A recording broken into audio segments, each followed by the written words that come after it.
Oh, hello. In today's video, we're going to do a deep dive on the Novitiates kill team. Let's start. So, Novitiates have the Recon and the Security archetypes. You're really going to go for Recon for reasons that are going to become clear as we go through the team. You have to take a Superior. Now, you may as well take the Plasma Pistol and Power Weapon option, right? And then you've got 9 operatives from this list. So the way this works out is that you have, if you add them up, if you go for the Condemnor, the Reliquarius, the Duellist, the Exactor, the Hospitaller, the Penitent, the Preceptor, the Pronatus, and the Purgatus. Wait, I can't count. Condemnor, Reliquarius, Duellist, Exactor, Hospitaller, Penitent, Preceptor, the Pronatus and the Reliquarius. So forget the fact that I said Purgatus for a second. Right, so you've got your specialists that you can only take 1 of each, and there's 9 of them. So you can just take all of those, but your Purgatus you can take 2 of. Now the Purgatus is like a really good flamer. You probably want to find ways to fit them in your list. But as I've gone through, I've really struggled to understand which operatives I would leave, right? And then your Militant is your warrior analog, which there's no space for them, unfortunately. So we're going to go through, we're going to have a chat. And all the way through, I guess the key question in your mind is, which 2 of these operatives would I drop? If I would drop 2 operatives, which 2 would I drop in order to take those delicious flamethrowers? Because it's a hard question. So, faction rules. So, anyone who played Novitiates in the previous edition, these are one of the, I think, 2 teams that have had a massive rework. So, Kazakin and Novitiates, I think, are 2 of the returning teams from the previous edition that had a massive rework on how their faction rules worked. They've been massively simplified in terms of the number of words, right? So, let's read through it. Such is the zeal of the Adeptus Sororitas that in their presence the Emperor's divine will is made manifest. In the ready step of each strategy phase, you gain a number of faith points equal to half the number of friendly novitiate operatives that haven't been incapacitated, rounding up. Whenever a friendly novitiate operative is shooting, fighting, or retaliating, or an operative is shooting it. In the roll attack dice or roll defense dice step, if an operative is shooting at it, you can spend your faith points to use 1 act of faith. You can't use more than 1 act of faith per sequence, and their costs and effects are as follows. See the other side of the card. So, for 1 faith point, you can reroll 1 of your dice. For 2 faith points, you can retain 1 of your normal successes as a critical success. And for 3 faith points, you can retain 1 of your fails as a normal success instead of discarding it. So, 1, 2, 3. So obviously, you're going to have quite a few of these faith points, and there are other ways to gain them as well, but you hope to get 5 in Turning Point 1. And if you've played Turning Point 1 well, the aim of Turning Point 1 is always not to lose a miniature. Hopefully you'll have 5 in Turning Point 2 as well. Then you will probably start to lose models, right? But you're going to have a lot of faith points. So you can spend 3 to upgrade a fail to a normal. You can spend 2 to upgrade a normal to a crit, or 1 for a reroll. You can't stack them. It's pretty powerful. It's quite simple to remember, but it's pretty powerful, right? Now let's look at what else we have. So we're going to start with Ardent Vengeance. The Heretic, the Mutant, the Alien. The Adeptus Sororitas purge all with equal fervour. Whenever a friendly novitiate operative is shooting against, fighting against, or retaliating against an expanded enemy operative, that friendly operative's weapons have the punishing weapon rule. So this is nice. You know, it's a punishing. Remember, is one of the newer ones. It's a free normal hit whenever you get a crit. Okay, but only when you're shooting a model that's already gone. Okay, it's probably worth using. But as we go through this, you'll see that there are a lot of models, a lot of Ploys that I say that about, so I think you're going to be pushed for CP. So it's alright, it's pretty good. You probably want to try and find the CP for it, but we've got some other things. So speaking of other things, let's go on to Defender of the Faith. Defenders of the Faith. All who aspire to join the ranks of the Order's Militant must endure trials of suffering. Faith lends these warriors great resilience.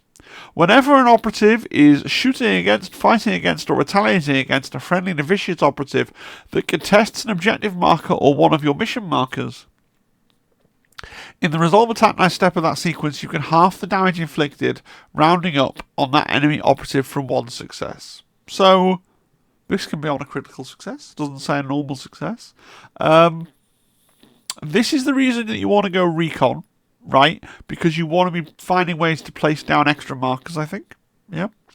And this is part of the engine that really keeps the sisters alive and kicking. They are, weirdly, for a 7-wound team, they are primarily a resilience team, right? We'll look at the other part of that sort of resilience engine, which is Blessed Rejuvenation. A devout sister novitiate may draw upon the wellspring of her faith to salve mind, body, and spirit. Whenever you spend faith points, at the end of that action, the friendly operative you spent them on regains a number of lost wounds equal to the number spent plus D3. Note, this ploy has no effect if the act of faith doesn't cost any faith points. So this is really good as well.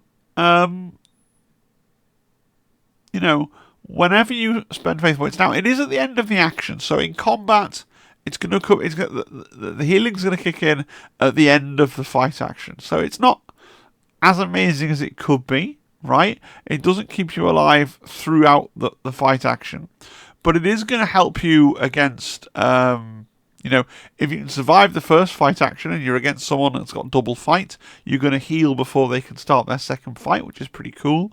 You're going to heal between now and, them getting to retaliate or whatever. Like, it's pretty good. And you can just have that whenever you spend an act of faith. You're going to get D3, and then, so a really, really good healing ability.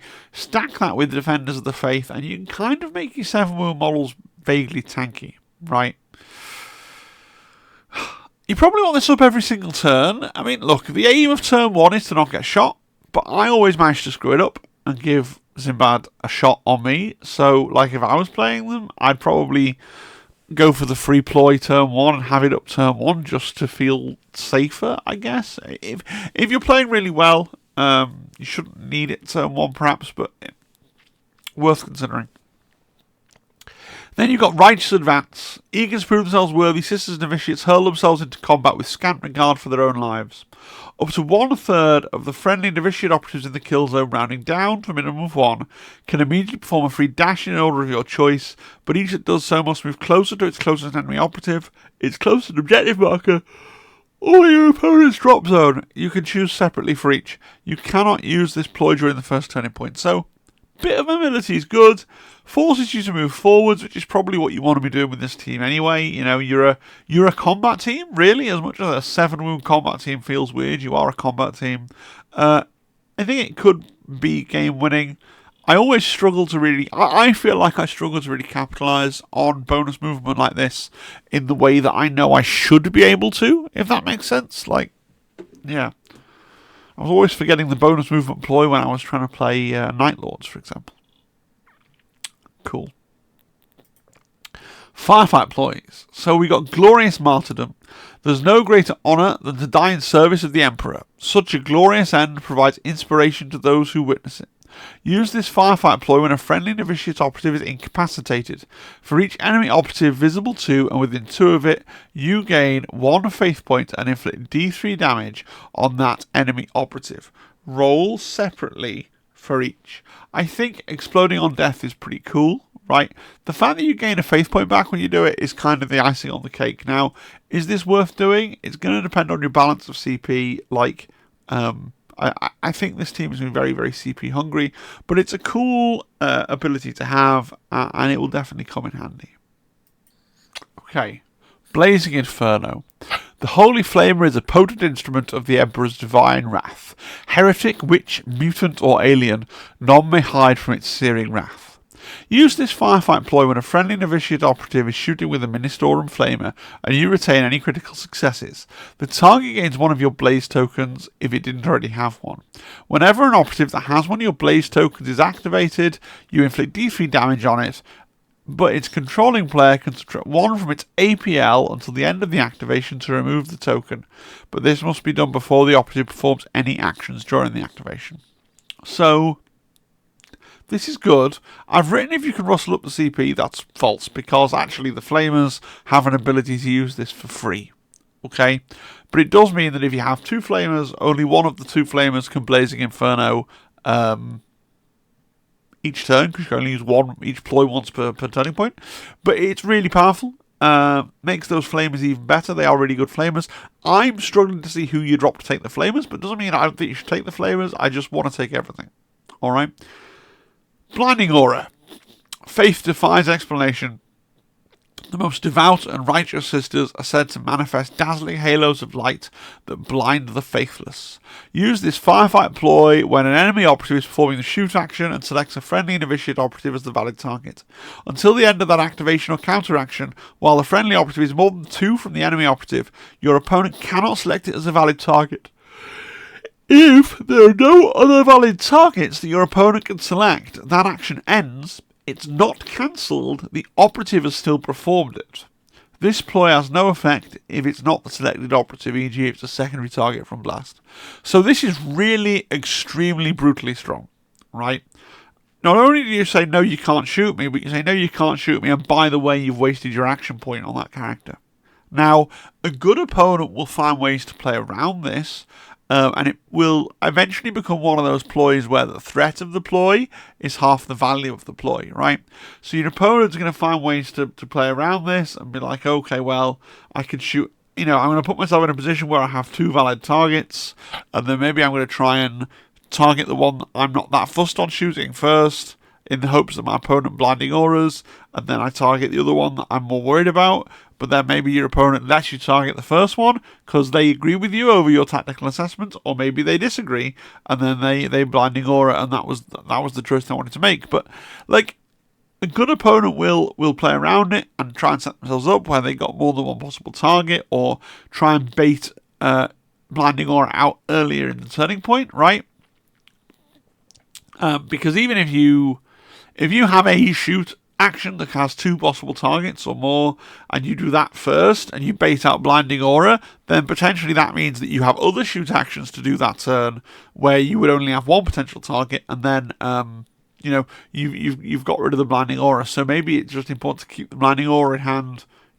Anywhere where your opponent could pivot to a different shot, don't worry about it so much, unless it's an absolutely key piece for the way the board is set up, right? And then finally, on Guided by Faith. Whispering a prayer, a sister novitiate beseeches the God Emperor to guide her aim that she may swiftly slay her foe. Use this firefight ploy when a friendly novitiate operative is performing the shoot action and you're selecting a ranged weapon. Until the end of that action, whenever the operative is shooting an operative within 6, the weapon has Seek Light. So this is a really good, yes, situational, but really good ability. Now, you do have a plasma pistol on your leader, which could be pretty cool with this ability, like if your leader gets up to somebody who's trying to shelter behind light terrain. But in general, like, it is situational. You don't have that many great guns, but of course, if you manage to get it on your flamethrower, yeah, that's going to be pretty terrifying as well. So really, it's the 2 flamethrowers and the plasma pistol that you're hoping to kind of get this with, if your opponent's playing around with, a sniper in light terrain or whatever. Cool. On to the objective. So we start with the Superior. So the Superior is APL 3. The team is generally APL 2, but the Superior is APL 3. 6-inch move, a 3-up save, and 9 wounds. So she's a lot better than the standard profile is 2, 6, 4, 7. Okay, so the Superior being 3, 6, 3, 9, she's buffed in a lot of ways. Happy are we that Headhunter isn't a thing, so you can kind of just march your Superior up the board, try and do violence to people, and if she dies, she dies. Hopefully she took somebody with her. Like, she's just a girl with a plasma pistol and a power sword and wants to go and murder things. She doesn't have, like, her one ability is Inspirational Example. When you kill somebody, you gain a faith point or 2 faith points if it was an elite with 12 wounds or more. She doesn't have any kind of intricate buffing things or like ongoing like CP generation or anything like that. She gains faith by killing, So you basically just want to chuck her up the board, get stuck in, and try and murder people, you know, with what is, if you're playing into like you've got a sort of single pseudo elite model, right? So you're going to try and mix it up, get some kills with the superior, and if she dies in turning point 2, turning point 3 after having killed a couple of guys, you know, it's never nice to lose a model, but it's not like some teams where if you lose the leader, it's like, oh no, I've lost my leader, and now my plan has become really much harder to realise, right? She's a very independent piece that can just go and do the thing by herself. Which I think is odd for a leader. I think often we expect leaders to have these kind of CP generation, or like in the previous edition, she had a thing where she could chain activate on a kill and stuff like that. So, yeah. The Duellist. So here we see the standard stat line for the team, 2647, which is weak, right? Got an auto pistol, which is meh, right? 4 dice hit, no force, 2 free range 8, meh, meh, meh, meh.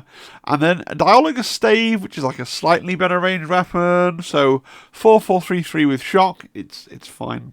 So you've got a comms ability, 1 AP. You can add APL to somebody within 6.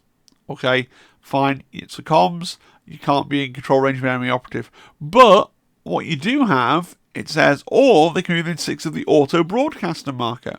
What's an auto broadcaster marker? Well, if we check out the auto broadcaster ability, 0 AP, right?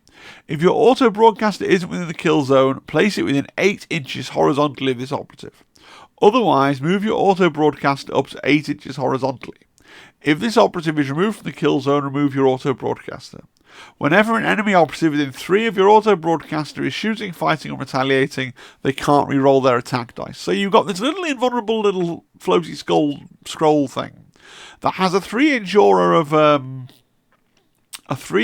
of like it turning off re-rolls, and also can be your comms effectively. So you literally can sort of hide her behind a wall in your deployment zone, right? Launch out your auto broadcaster and have your auto broadcaster moving up the table with the rest of your team, buffing things as required as a sort of invulnerable comms, right? That can move 8, all right?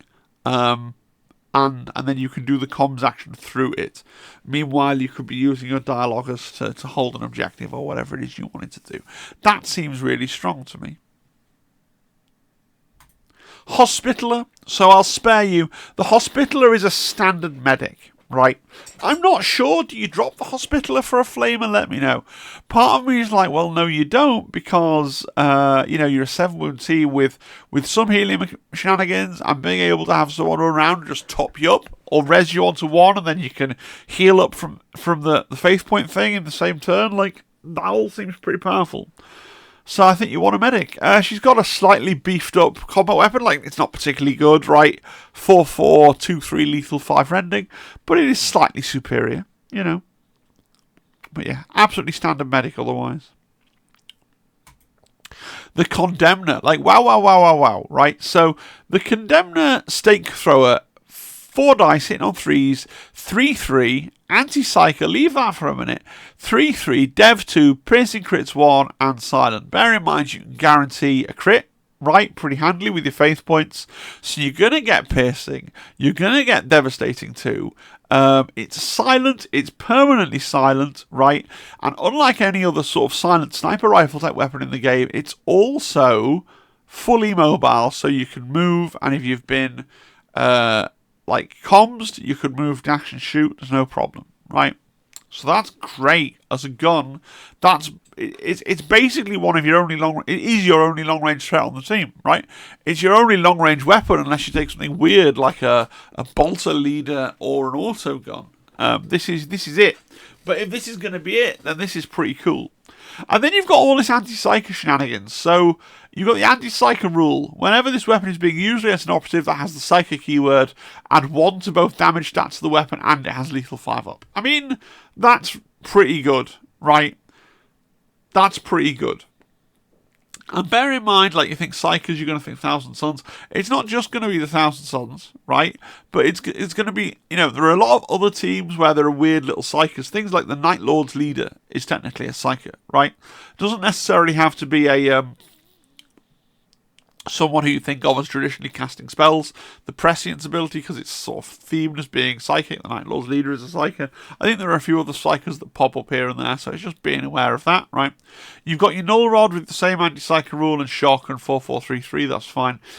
But also the Null Rod has a special rule. So psychic ranged weapons cannot damage this operative. For the effects of psychic actions, the operative cannot be targeted, cannot be selected. It's never treated as being within those actions' range distances.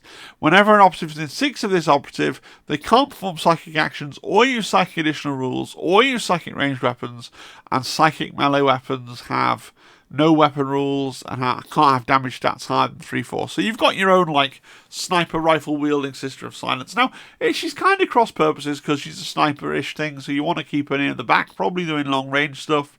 But then against Psychers, you want to move her up. But of course, you can be moving her up the board because there's no heavy dash or anything on that Condemnor stake throw, which is pretty good. Really like. The Duellist. So a pretty simple model, right? So we got dueling blades, 4 dice in on 3s, 4-5 ceaseless riposte. Riposte is if you block with a crit, you can also inflict damage equal to your critical damage stat on the enemy operative in that sequence. I think the Duellist is pretty good. You've got the defensible ability of being able to block with your crits and still score your crit damage, which is great. Okay, bear in mind you can guarantee a crit with your faith points, right? You've got the healing that you can do from your faith points, and you've got the half damage if you're on an objective that you can do as well. So with all those, like, little buffs and things, she's gonna punch you above her weight, because normally with a character like this, I'd be like, yeah, that's a pretty cool weapon, but she's 7 wounds. But yeah, no, pretty cool. I like the Duellist. The Exactor. So the Exactor's interesting. The weapons aren't that much to write home about, right? Like, yeah, 5 dice is great, hitting on 3s is great, 2-3 is there, and then it's lethal 5, and then stun or shock, depending if you're at range or combat. The ranged weapon is always going to be better, right? Because it's you can't get hurt back, right? Whip into Frenzy for 1 AP, so this is the point. Select one other friendly Novitiate operative, excluding the superior, visible to within 3 inches of this operative that isn't currently benefiting from the effects of this action. Until the end of that operative's next activation, add 1 to its move. It can perform 2 fight actions during its next activation, and 1 of them can be free. Right, so 2 fights and 1 is free, so you're getting an extra fight. That's pretty good. Now let's look at the Penitent that's the other half of the puzzle. We're going to go straight to Absolution Through Destruction, which is the Penitent's ability. Whenever this operative performs the fight action, if it isn't incapacitated, it can immediately perform a free fight action afterwards. Okay? So you can fight after you fight. This takes precedence over action restrictions, and you cannot perform more than 2 fight actions in succession as a result of this rule. If this operative is benefiting from the effects of Whipping to Frenzy action, this applies to each of the fight actions from those effects. So we've got 2 directly contradictory sentences. Okay? You cannot perform more than 2 fight actions in succession as a result of this rule. Okay? If the operative is benefiting from Whipping to Frenzy, this applies to both the fight actions and those effects. So does that mean you can have 4 fight actions, or...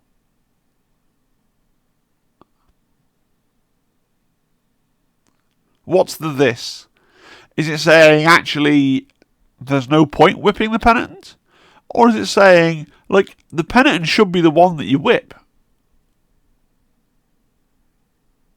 It's very confusing. You can potentially fight 4 times depending on exactly what the rules say. Let me know in the comments what you think. I think it must be that you can do 4 fight actions. I think this applies to each of the fight actions. It must be to the whole rule, right? And therefore... But then it's a weird one. It's a weird one. But, like, if it isn't, then actually the Whip Lady, who used to be basically for this model, is actually worse on this model because you're only giving a +1 inch movement. So, not quite sure. How often are 4 fight actions actually going to help you? is another matter. Like, yeah, if your opponent lets you charge multiple things, it could be really absolutely ridiculous. Let's look at the rest of the stats. So, Penitent Eviscerator, 4 attacks, hitting on force, 5/6 brutal, and Zealous Rage, which is essentially ceaseless, but only when you're fighting, not when you're retaliating. Like, pretty good. Needs a little bit of a clarification from Games Workshop there as to whether it's 4 fights or 2 fights. But, yeah. Because it definitely seems to say you cannot perform more than 2 fight actions in succession as a result of this rule. And then straight goes on to say, if this operative is benefiting from the effects of Moving to Frenzy, this applies to each of the fight actions from those effects. I'm confused. Preceptor. So you're another combat piece, right? Mace of the Righteous, 4 dice hitting on 4s, 5/5 brutal severe. She's got Unflinching Example, which basically means when you kill somebody, you gain a faith point, or if they were 12 or more, you gain 2 faith points. And then you also give out Severe to everybody within 3, which is pretty ridiculously good. You know, you sort of ball your combat monsters up and throw them up the board, try and be fighting on objectives, right? Be using those faith points, getting those faith point heals, all having Severe. Like, I can see it working. It's a very... It feels risky because you're a 7-wheel model, but people who are better at kill team than me are saying, oh no, Novitiates are basically impossible to kill. I feel like I need to see it on the board to fully understand it myself, but like people who know the game better than me are saying, yeah, no, throw them up because they won't die. So that's good. The Pronatus. So the Pronatus is not a killer. She has a cup, right?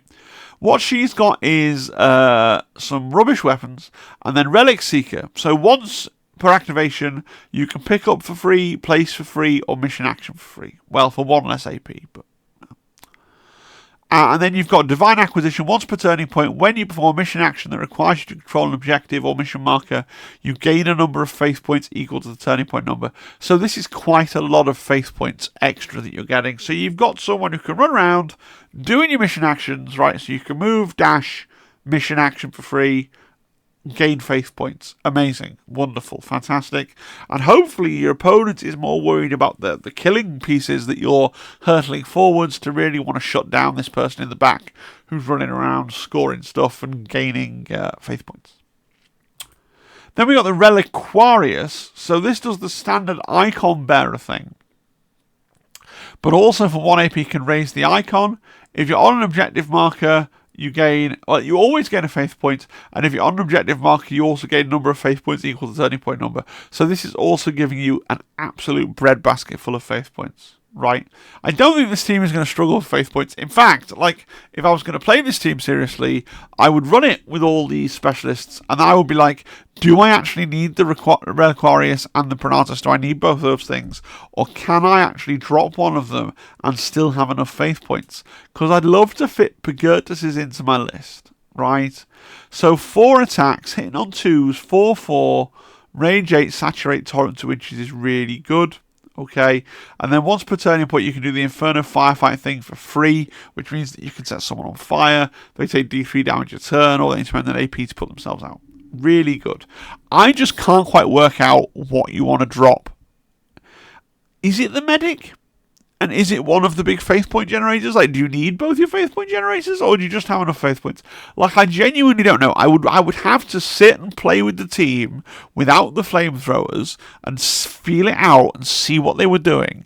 And then I could be like, okay, here's what I'm going to try. You need to experiment. I can't see it just by reading it. But the Purgatus is good. If you've got a really solid idea of what you'd be dropping to put the Purgatus into the list, or 2 Purgatuses, or maybe you think they're not that great and you'd skip them, right? Let me know in the comments. Really important.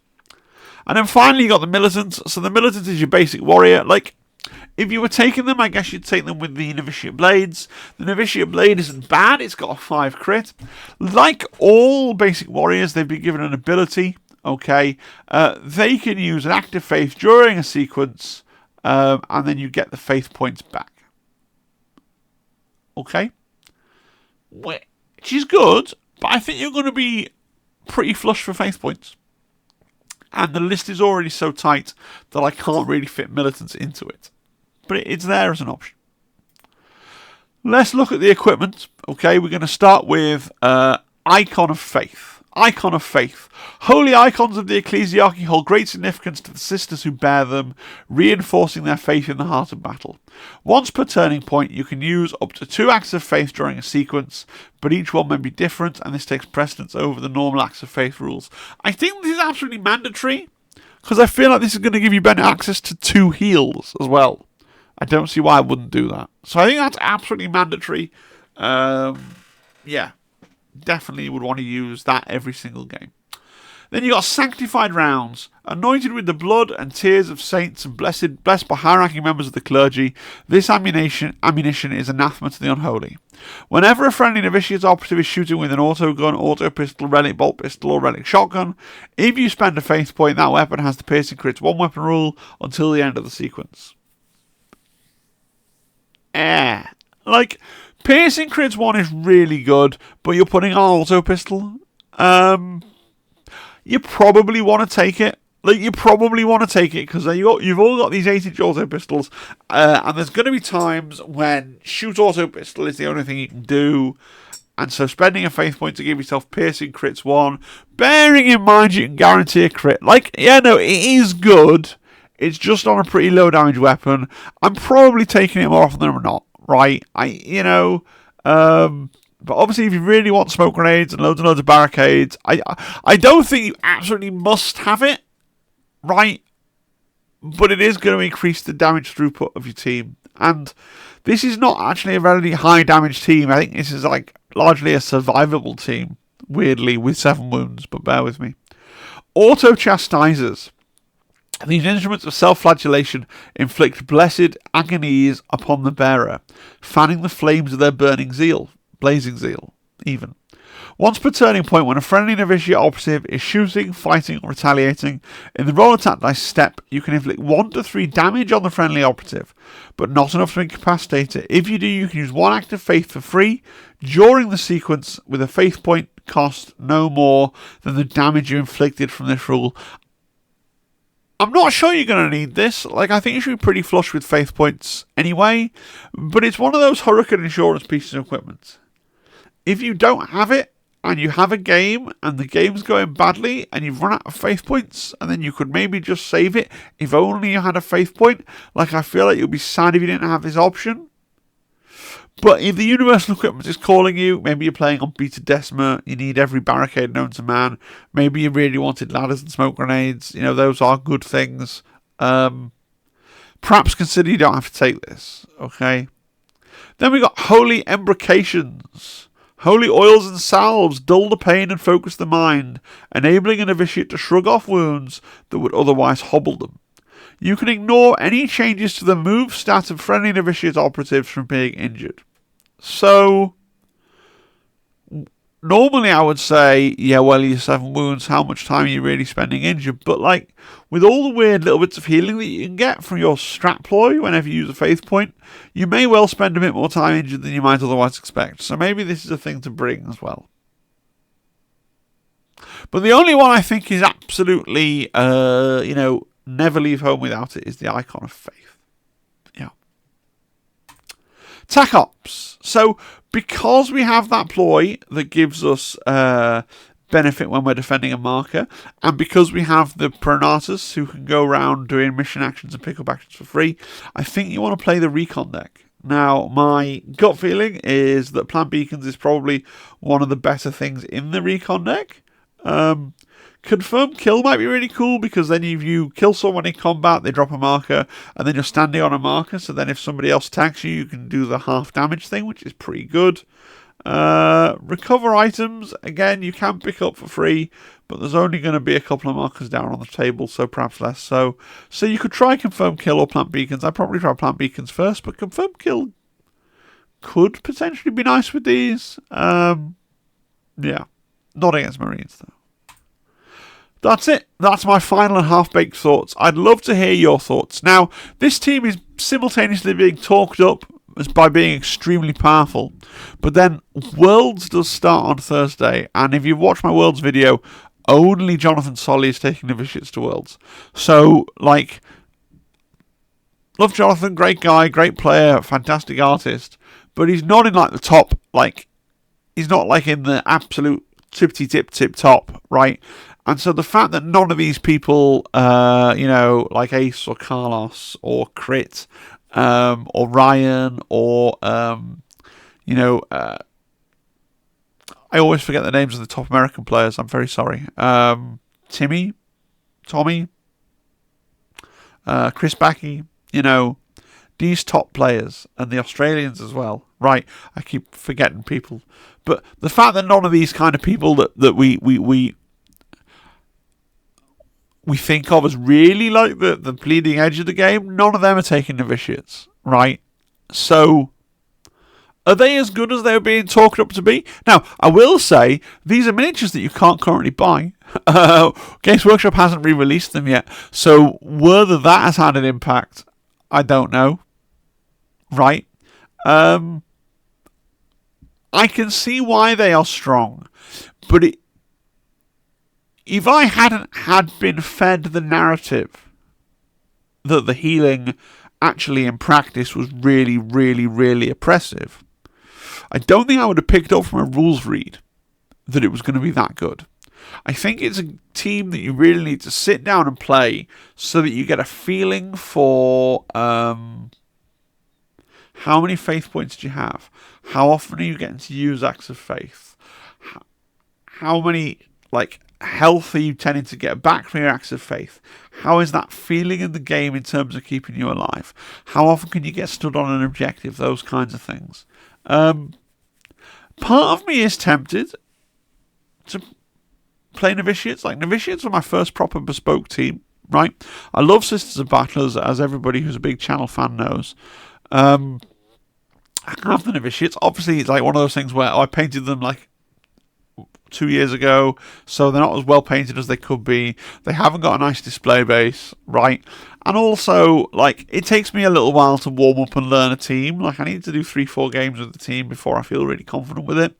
Do I want to sink that time? Because at the moment I play 1 game a week, so if that, right, I was supposed to be playing a game today, but Zimbab's not feeling very well, so do I want to sink my teeth into trying to warm up to a team that's gonna get removed from classified after a year? They are an older team, and I don't yet know if the tournaments that I like to attend are going to be enforcing classified. I think at least some of them will, right? Because I like to go to these big events, these golden ticket events, not because I'm in any way in contention for a golden ticket, but because I like meeting people and playing in the big events. So is it really worth me using some of my quite small amount of time to play the game to learn a team that's not going to be in it for the long haul? I don't know, but I do really love Novitiates in concept. I always like them. I always like the miniatures. I know a lot of people don't like them and want to convert them and proxy them, and I do wish we had proper sisters as well. I do, but I like the novies, and I'm pleased that they are, in a meta where everyone's been screaming about Space Marines. I'm pretty pleased that these little 7-wound, 4-up save, just armed with the Emperor's Faith are being talked up and can hold their own. That makes me smile. It does. I want to say thanks for watching. Thank you for all my members, subscribers, especially all the people that have watched all the Underworlds content. I know it's not as popular as Kill Team, and I know if I was really serious about my channel, I wouldn't make it, and I'd just focus on Kill Team because my friend and sort of YouTube mentor, Glass Half Dead, we don't really speak much, but I emulate all the things in his videos, right? He's one of the 2 inspirations for why I have a channel, right? And he's constantly saying on his Patreon, oh no, I can't talk about anything but Kill Team. And I know that's true of me as well, right? But I just don't care. So with that in mind, I want to thank all the people that are sticking through this rubbishy, rambly bit at the end of every video. If you're here now, right, because you're obviously here for me, because all the information has stopped. So thanks. Appreciate that. If you're here now and you aren't subscribed, and in the Discord, and you don't leave a comment, why? I don't understand the intersection of people that want to listen to this bit, but that don't subscribe to the channel. So make sure you're subscribed, please, and thank you. What's coming up next? It's going to be the live stream tomorrow on Wednesday. There'll be no video on Thursday because I'm working late. Boo. I'll still be doing a parents' evening at this time, and you can see that I'm falling asleep. So that's going to be a fantastic experience for everyone. And then on Friday, there will be a video, but it's probably going to be about Worlds, a little bit about how Worlds is going for those kill teamers, and a little bit about the Worlds reveal as well. All right? Groovy. I'll see you then. Looking forward to it. Cheery, cheery, cheery, cheery, cheery, cheery, cheery, cheery. Bye. Bye, bye, bye, bye. Goodbye, bye, bye, bye.